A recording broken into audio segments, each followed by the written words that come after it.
Hey guys, and welcome back to the channel and part 13 of my vinyl record collection tour. The last one was all Opeth, so obviously carry on from that. And let's just get straight into it so we can get through some of this stuff. So first up we have, I don't know how to pronounce this, Opprobrium, something. Technically it's Incubus. The album's Beyond the Unknown, great death thrash album. I got this repress that Cosmic Key Creations did it, but this is a HR Records pressing. I ordered it from Cosmic Key, but I think it was at a time when they'd sold out, so this was the pressing I got. Really enjoy that one. I need the CD, so I listen to CDs a lot in the car and stuff, so there's that. Then moving on, we have the Oz Band, Bark at the Moon, first album with J.K. Lee. I like it. It's probably one of my least favourite Aussie records, even though it's got some great songs on there. I love the Randy stuff, and The Ultimate Sin is my favourite J.K. Lee period one. Moving on from there, we have the Aussie Randy tribute album, Get It Out of the Glare there. This is just phenomenal. That was the first Aussie album that I got back in either late 80s or early 90s.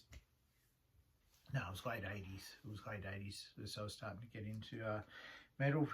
Then on from there, we have some Overkill. This is a live at the Oberhausen concerts, and there's two. One of them they're playing Horoscope in its entirety, and the other is, I think, Feel the Fire. So volume 1 is Horoscope, volume 2 is Feel the Fire. Get Out of the Glare. So solid performances on both of those. I've got the DVD Blu-ray pack as well. Then on from there, we have the Overkill box set, where the Atlantic is taking over Under the Influence, Years of Decay, Horoscope, I Hear Black, and WFO. Next up we have Aussie, No Rest for the Wicked. This one is out of order. I think I'll probably use the OS to start with for Bark at the Moon and Tribute, and then I've gone to OZ in the alphabet for that one.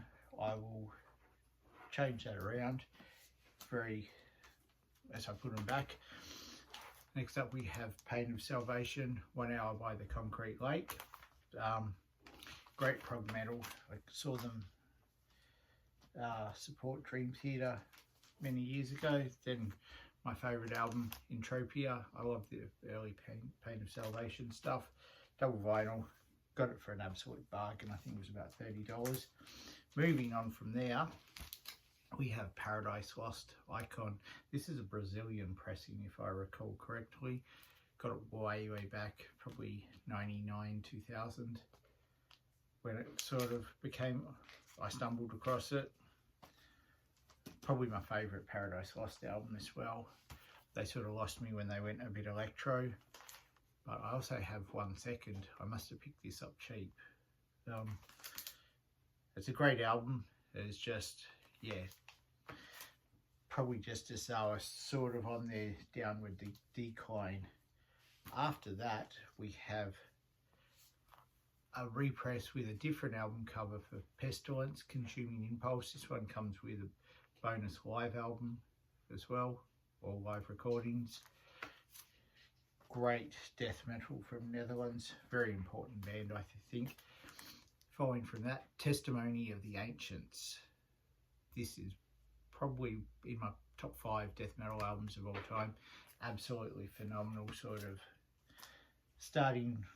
following sort of in the same path as like Death's Human, that kind of importance for technical death metal I think. Then a complete change, Open Up and Say Ah by Poison. I just love this album.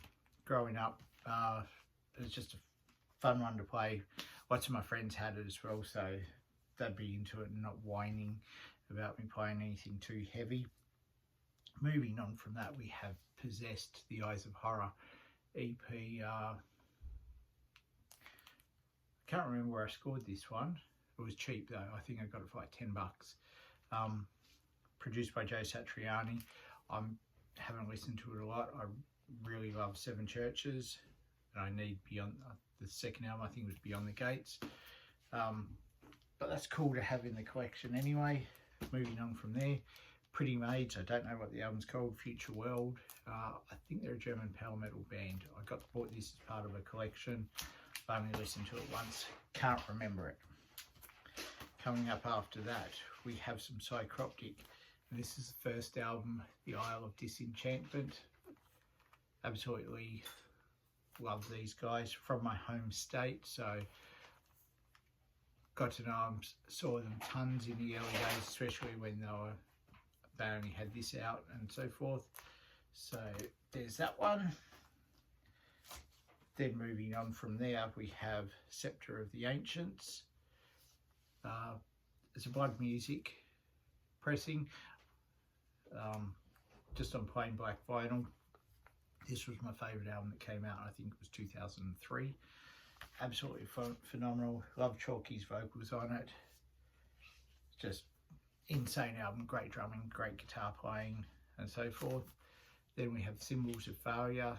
They lost me a little bit on this one. It was probably too jam-packed with, and the change of vocalist, like Peppo came in after Chalky left the band. Yeah, doesn't really grab me so much, that one. Then after that, we have two of these. There's the box set, which released by Blood Music, has The Isle of Disenchantment, Scepter of the Ancients and Symbols of Failure. This one is coloured vinyl and has been opened and played. This one is just the black vinyl version, which is still sealed. The opportunity arose when Blood Music was having like a closing down sale, so I thought I'd grab it as it was relatively cheap. I could probably flip it and make some money. I don't know, maybe I will, but yeah, coloured vinyl for all of that. Great albums. Love Psycroptic. That's the last lot out of that part of the cube. Their latest stuff will be up in update number 14. So if you made it this far, thanks for watching. Like, comment, subscribe, all that stuff. Until next time, take it easy, and I'm out.